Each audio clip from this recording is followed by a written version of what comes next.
देखिए बात आता है संख्या का, कि संख्या, देखिए मैथ की शुरुआत संख्या से ही होती है क्या।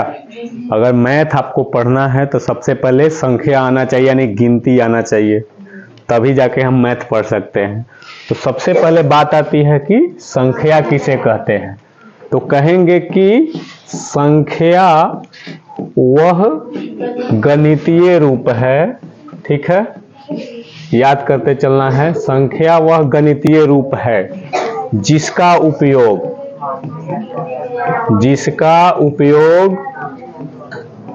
कहाँ करते हैं हम लोग, तो वस्तुओं को गिनने या मापने में किया जाता है, ठीक है, किया जाता है। अब हमें किसी चीज को नापना है या गिनना है कि यहाँ, अगर यहाँ बेंच रखा है, चाहे किताब रखा है, तो गिनेंगे ना, तो गिनेंगे तो क्या बोलेंगे, 1 2 3 4 5 10 20 50 100, इतने बेंच चाहे इतने कलम रखे हैं, तो उसको कौन चीज से गिनते हैं, संख्या से। तो संख्या से गिनते हैं, तो उसी को कह रहे हैं कि संख्या वह गणितीय रूप है, क्योंकि संख्या का उपयोग गणित में होता है, यानी कि गणित में संख्या आता है, साइंस में थोड़ी आता है, गणित में। तो संख्या गणितीय रूप है और जिसका उपयोग कहाँ होता है, तो वस्तुओं को गिनने या मापने में किया जाता है। जैसे में संख्या क्या क्या होगा, तो जैसे में हम लिखेंगे 1 2 3 4 5, ऐसे अनगिनत है संख्या, अब जहां तक चाहे उसको लिख सकते हैं। तो ये है संख्या। अब इससे आगे इसमें भी बहुत तरह के हैं, संख्या में भी तो जान गेला, ये सब क्या है, संख्या। इसमें भी बहुत होता है, अलग अलग होता है, पढ़ा है, सम संख्या, विषम संख्या, अभाज्य संख्या, पूर्ण, इसी में से छंटता है। संख्या में भी कई तरह के संख्या है, ठीक है। अब कैसे कई तरह के हैं, तो आइए उसको भी जानते हैं। संख्या में सबसे पहले हम जानेंगे पूर्ण संख्या, ठीक। संख्या में सबसे पहले पूर्ण संख्या जानते हैं। तो पूर्ण संख्या क्या होता है, तो कहेंगे कि 0 से लेकर, ठीक है, अभी बोले हैं पूर्ण संख्या क्या होता है कि 0 से लेकर और गिनती की सभी संख्या को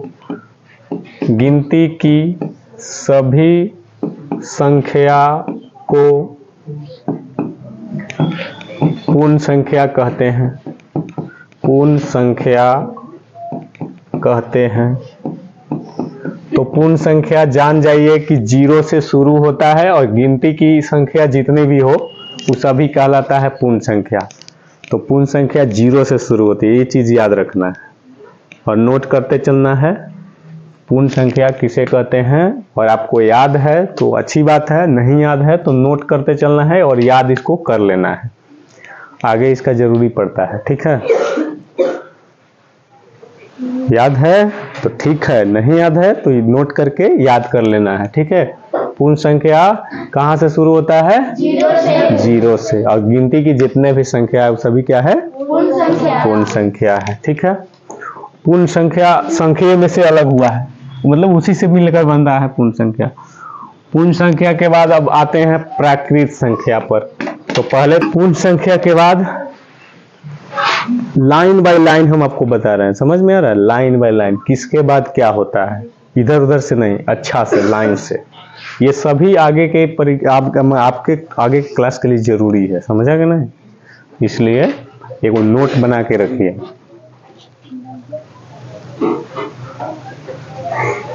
नोट बना के, नोट मतलब जानते हैं ना, नोट्स।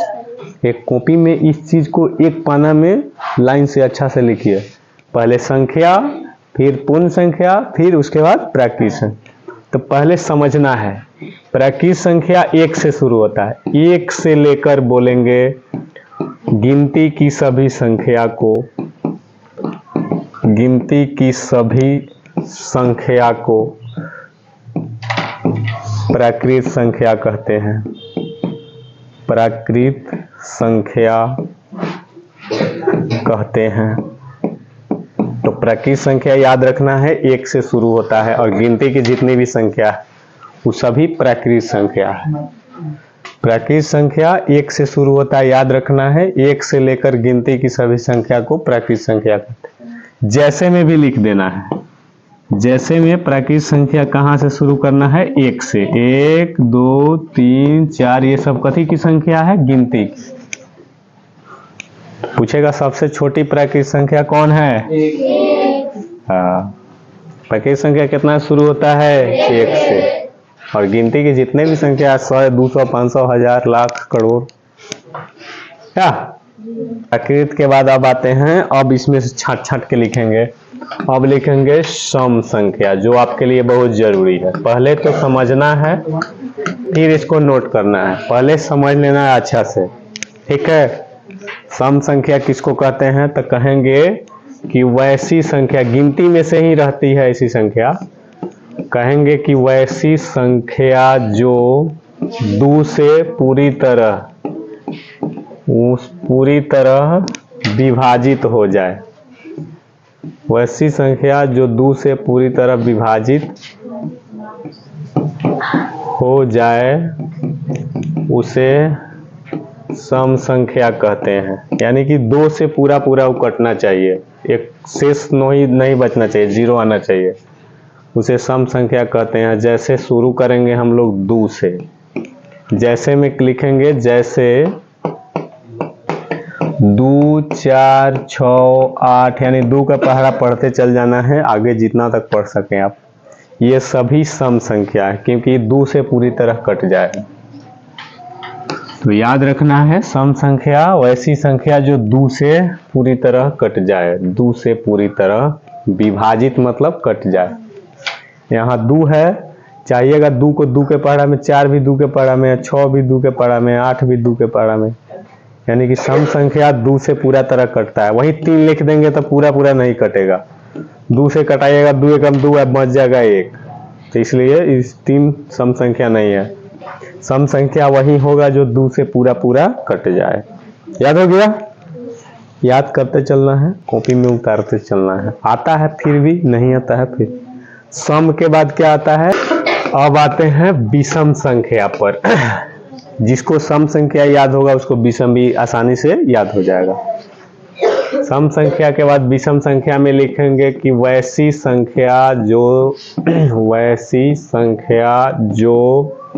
2 से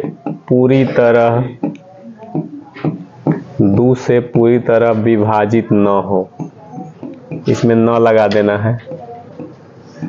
वैसी संख्या जो 2 से पूरी तरह विभाजित न हो उसे विषम संख्या कहते हैं।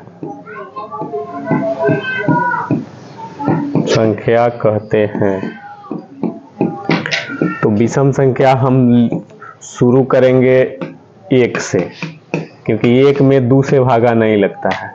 तो हम लिखेंगे 1 विषम संख्या है। 1 के बाद 3 5 7, यानी 2 जोड़ के लिखा ही चल जाएंगे, सभी विषम संख्या है, क्योंकि ये सब में 2 से भागा नहीं लगता है। विषम संख्या यहाँ बताया गया कि वैसी संख्या जो 2 से पूरी तरह विभाजित ना हो, यानी नहीं कटे 2 से। जितना लिखे हैं 2 से नहीं कटेगा।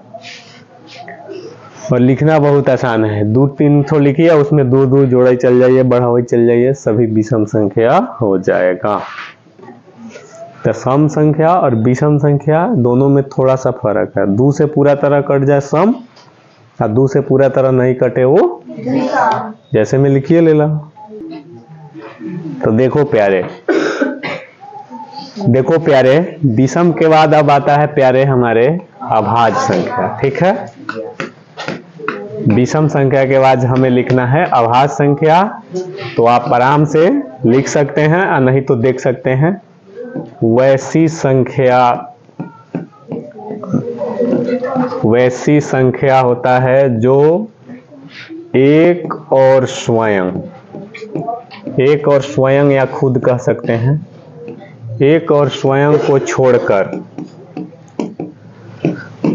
किसी दूसरी संख्या से भाग नहीं लगता है। एक और स्वयं को छोड़कर किसी दूसरी संख्या से भाग न लगे,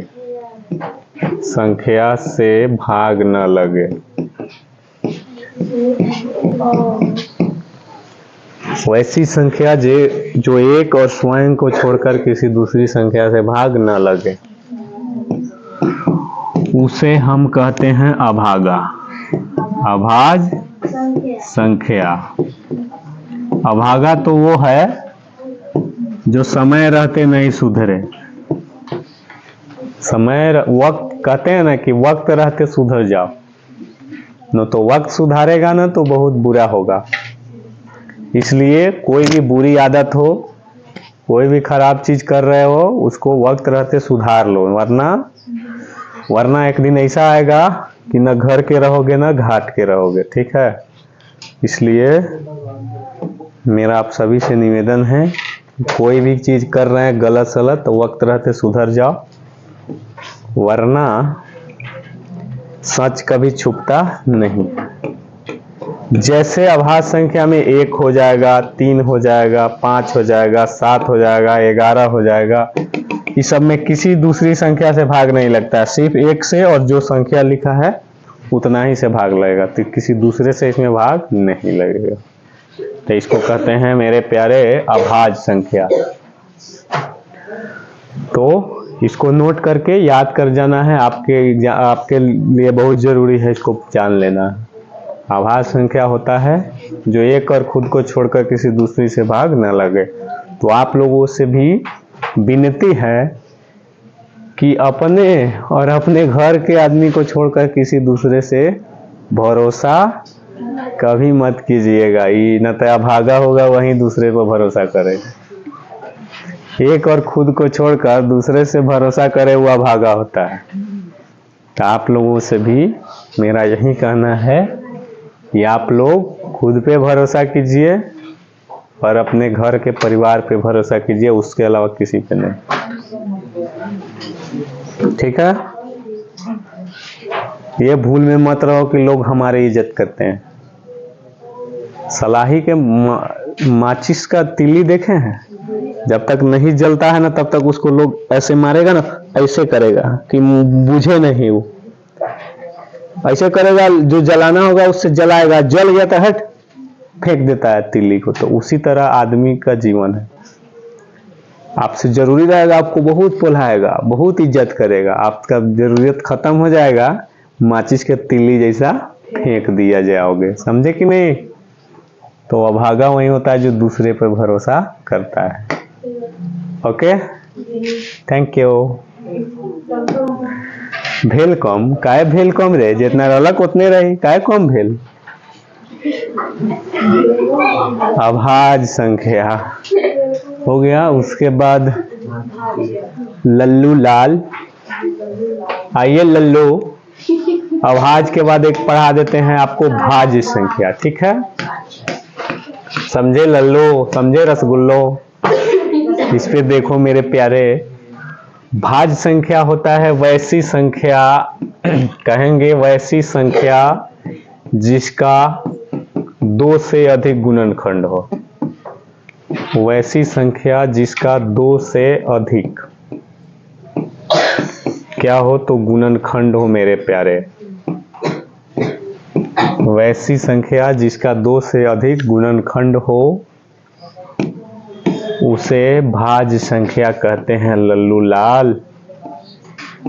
पढ़ लो मेरे रसगुल्लो, वरना रस निकल जाएगा। जैसे में भाज्य संख्या कौन हो जाएगा, तो सबसे छोटी भाज्य संख्या 4 है रसगुल्लो, समझ लो। क्योंकि 4 एक ऐसी संख्या है जिसमें 1 से भी भागा लग जाएगा, 2 से भी और 4 से भी। तो जिसका भी 2 से अधिक गुणनखंड हो उसी को भाज्य संख्या कहते हैं लल्लू लाल। तो देख लीजिए, 4 है भाज्य संख्या, 6 भी है भाज्य संख्या, 8 भी है, 10 भी है, क्योंकि ये सब 2 से अधिक पहाड़ा में आएगा। जैसे एक बता दिए, 4 जो है 1 के पहाड़ा में भी आता है, 2 के पहाड़ा में भी और 4 के 2 से अधिक पहाड़ा में आ रहा है, 2 से अधिक गुणनखंड है इसका। 6 भी देखिएगा तो 1 के पहाड़ा में भी आएगा, 2 के पहाड़ा में भी, 3 के पहाड़ा में भी और 6 के पहाड़ा में। तो ये भी भाज्य संख्या है। जिसका भी 2 से अधिक गुणनखंड हो वो भाज्य संख्या है। ठीक है, तो नोट करते चलना है याद करने के लिए। बैठ जाओ, अंडा सिखाओ बच्चा के चोए चोए करी जा। अब पढ़ाते भाई तले बीच में कई तरह याद है सर, तुमको याद है तुम्हारा शादी कब होगा? कैसे कह सकता है? हम बताएंगे तो क्या मान सकता है? तुम्हारा शादी होगा मटकोर के एक दिन बाद, समझा? इतना भविष्यवाणी तो जरूर कर सकते हैं। और ये भी बात जान जाइए कि शादी 2 बार 4 बार हो सकता है, लेकिन मटकोर एक ही बार होता है। तो मोटकोर सोच समझ के कराना।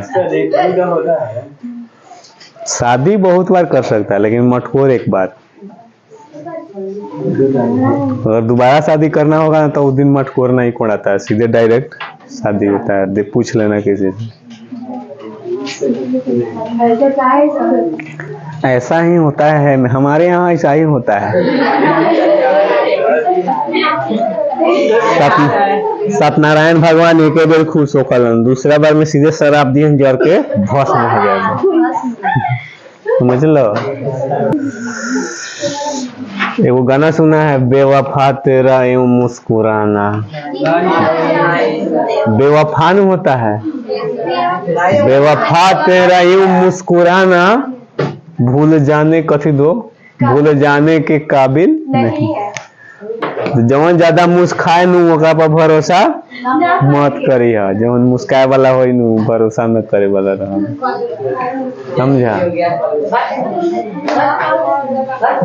अब उसके बाद कथी है? उसके बाद अभी न कि हम मुस्का रहे हैं तो हमें भरोसा न करिए। हम पढ़ा रहे हैं, ठीक है?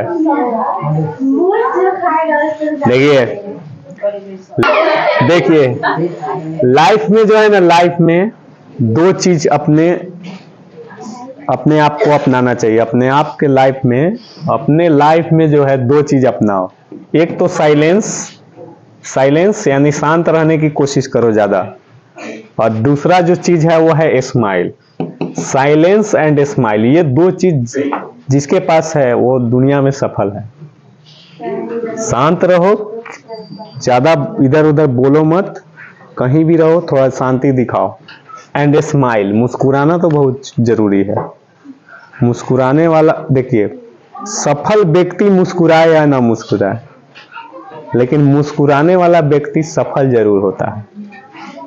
कितना लोग को देखिएगा सफल रहता है, यानी कि सब चीज है उसके पास, पैसा धन दौलत सब है, फिर भी मुस्कुराने के लिए उसको समय नहीं है। हमेशा क्या रहता है? बिजी। लेकिन वही गरीब लोग को देखिएगा खूब ऐश से हंसी मुस्कान के साथ रहता है। तो मुस्कुराना लाइफ का एक बेस्ट चीज है, best part of life. Smile is best part of life. मुस्कुराना जीवन के एक सबसे बेहतर चीज है। बेवफा तेरा यूं मुस्कुराना। अरे भाई मुस्कुरा के किसी को भूल जाए वो खराब चीज है। मुस्कुरा के भूलो मत। अब आते हैं, अब हम जान लेते हैं जिस तरह शांत होके पढ़ रहा। अभी मैं बताएंगे शांत होना जरूरी है जब पढ़ाई होने लगे था। हे करो लेकिन समय समय पर अच्छा लगता है। Your smile make me happy, your smile make me happy. आपका मुस्कुराना मुझे अच्छा लगता है। ऋणात्मक संख्या क्या कहेंगे? तो कहेंगे कि जिस संख्या के पहले माइनस का चिन्ह हो, घटाव का, घटाव, जिस संख्या के पहले घटाव का चिन्ह हो उसे ऋणात्मक संख्या कहते हैं। जिसके पहले घटाव का चिन्ह हो उसे ऋणात्मक संख्या कहते हैं। इसको याद करना जरूरी है, ये आपके लिए बहुत जरूरी है याद करना। ऋणात्मक संख्या, निन्हात्मक मत यार। निन्हात्मक चीज तो हम लोग निन्हा के खाबे करते हैं। ये ऋणात्मक है बुआ, ये ऋणवा के घर से आता है ऋणात्मक संख्या। तो जिस संख्या के पहले घटाव हो समझ जाओ ऋणात्मक कहलाएगा, तो कहलाएगा। ठीक है? हाँ, नोट करा ही चलना है।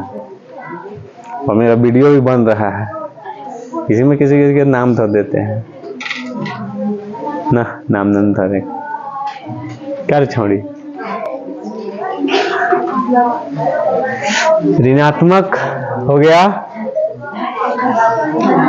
ऋणात्मक कैसे लिखा जाता है वो भी देख लो। अभी ना कि ऋणात्मक लिखेगा वह ऐसे लिख दिए, ऋणा हो ऋणात्मक तीनों पल्ले।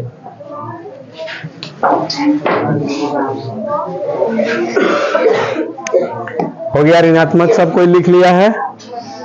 अब आते हैं प्यारे मेरे, ऋणात्मक के बाद धनात्मक भी जान लेते हैं कि धनात्मक संख्या किसको कहेंगे।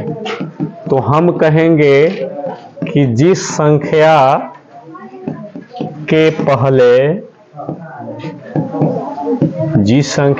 पहले जोड़ यानी कि जोड़ का चिन्ह हो, जोड़ यानी कि प्लस का चिन्ह हो, उसे धनात्मक संख्या कहते हैं। जिस संख्या के पहले जोड़ का चिन्ह हो उसे धनात्मक संख्या कहते हैं। जैसे में